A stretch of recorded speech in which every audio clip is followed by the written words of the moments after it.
Summary of Becoming Nicole by Amy Ellis Nutt.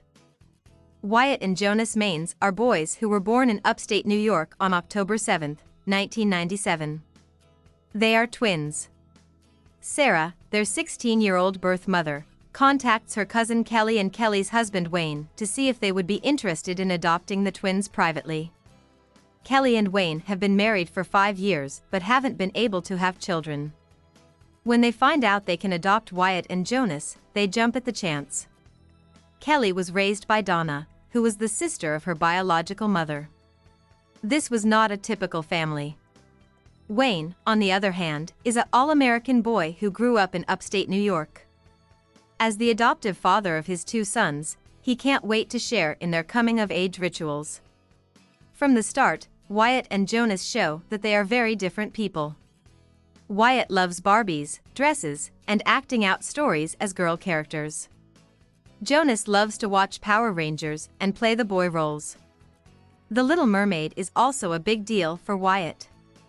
One day, Wyatt comes in to help Wayne fix up the bathroom with his toy hammer. Wayne loves the rare time he gets to spend with his son, but Wyatt says, "Daddy, I hate my penis." Wayne tries to comfort Wyatt, but he is shocked and angry by this statement. All he wants is for his son to grow up like everyone else. Wyatt doesn't want to wear the boy clothes Kelly buys for him as he grows up, so Kelly starts to buy him more girl clothes. She also looks into what Wyatt might be going through, which makes her think Wyatt might be transgender. Wayne thinks that Kelly is too nice to Wyatt, but that doesn't stop her from buying him girls' clothes and letting him grow out his hair. Wyatt insists that he is a girl. The family moves to Orono, Maine, before Wyatt and Jonas start 1st grade. Wyatt shows up at their housewarming party in a pink princess dress, and Wayne yells at him to change. Kelly can't stand how intolerant her husband is. Wyatt starts to feel sad and anxious, and he starts to pluck out his eyebrows and have violent dreams. Wyatt's friends at school accept him as he is, but some older kids are starting to pick on him and make fun of him. Kelly reads the news about transgender children and teens, and she is horrified by how often they face violence and discrimination. She also watches a few TV interviews and profiles of transgender people, like Jennifer Finney Boylan, a professor at Colby College and a trans woman, and Jazz Jennings, a trans girl about Wyatt's age. They show Wyatt how to be a good person, and he starts to understand that he is not alone. Nutt takes a short break to talk about some of the biological parts of sexual anatomy and how people know what gender they are. Both genes and hormones, as well as the way they work together, play a role in how these 2 things grow and change. Her final conclusion is that sex and gender are 2 different things that can be different in many ways. Neither sex nor gender are fixed, and they don't have to be the same. When doctors try to fix a child's unclear sexual anatomy with surgery, like they did with Cheryl Chase and David Reimer, they either take away the child's choice or, if they're wrong about the child's gender, leave them with permanent scars. Kelly also knows it's time to find someone to help Wyatt with his transition, so she goes to see Dr. Norman Spack, a pediatric endocrinologist. Spack helps the family understand the process of transitioning, which includes taking drugs to stop puberty, then the female hormone estrogen, and finally sex reassignment surgery at age 18. Wyatt is glad he won't have to go through puberty as a boy. Wyatt starts 5th grade at the same time, which means a few big changes. Wyatt legally changes his name to Nicole and starts using female pronouns. Wayne says for the first time in public that he supports Nicole's transition. Also, in 5th grade, boys and girls use separate bathrooms. Officials at Asa C. Adams Elementary School agree that Nicole would be better off using the girls' bathroom, where she feels more at ease. This plan is ruined though, when Paul Melanson, the grandfather and guardian of another 5th grader named Jacob, hears that Nicole is using the bathroom. He doesn't think Nicole should be using the bathroom for girls, so he tells Jacob that if Nicole can use the bathroom for girls, so can he. Jacob follows Nicole into the bathroom for girls and calls her a faggot. Jacob is taken to the principal's office, and Nicole can't use the girls' bathroom for a while. when Kelly calls the school's principal, Kelly Clenchy, and tells her that Jacob and Nicole need to be separated and that Nicole needs to be able to use the bathroom again, the school refuses to do anything. Jacob keeps bothering Nicole, but the school is getting more and more used to it. Now, Nicole is only allowed to use the bathroom for staff, not the girls' bathroom.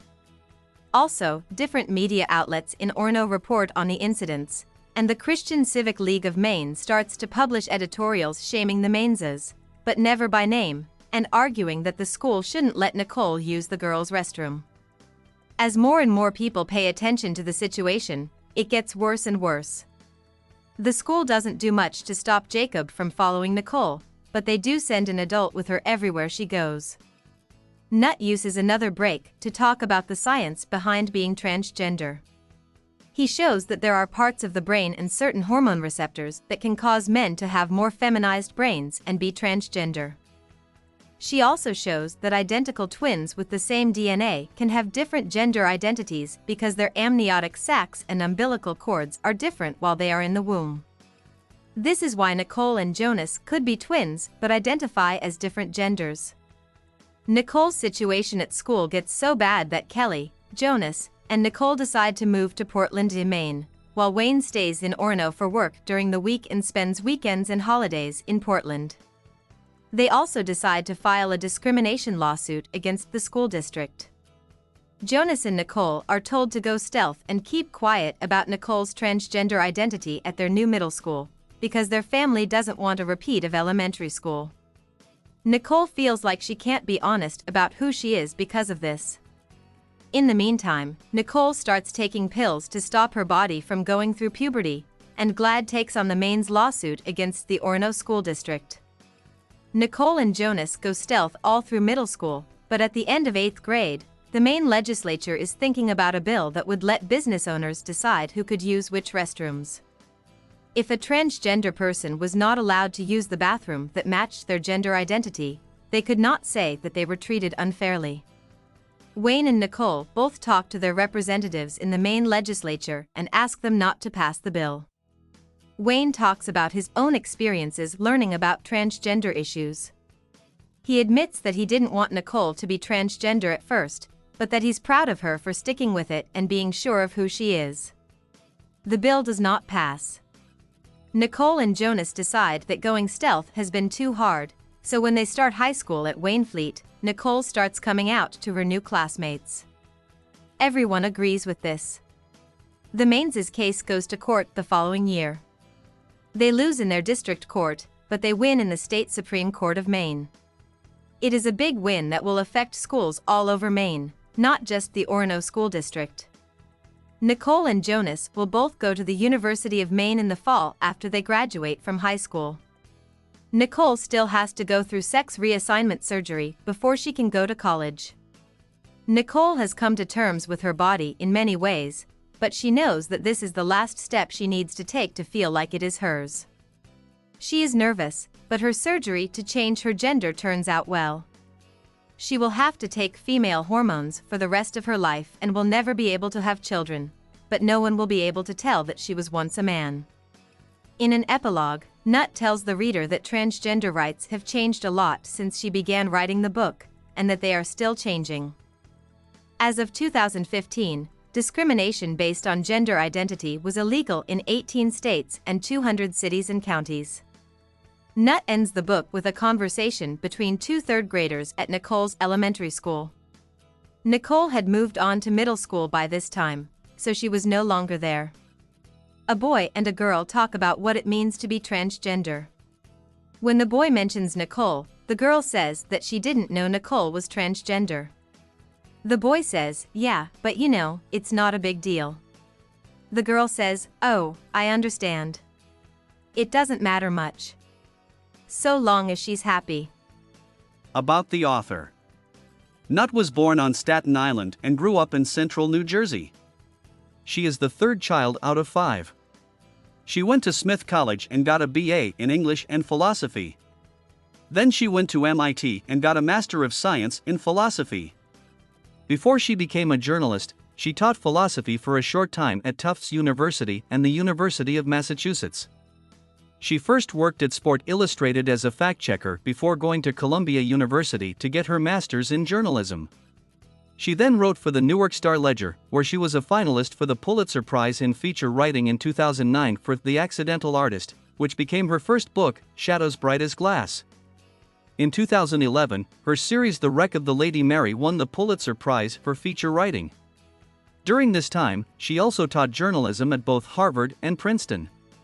In 2014, she moved to Washington, D.C., to work as a science writer for The Washington Post. In 2015, she wrote Becoming Nicole. Hope we summarized it fully and you liked it.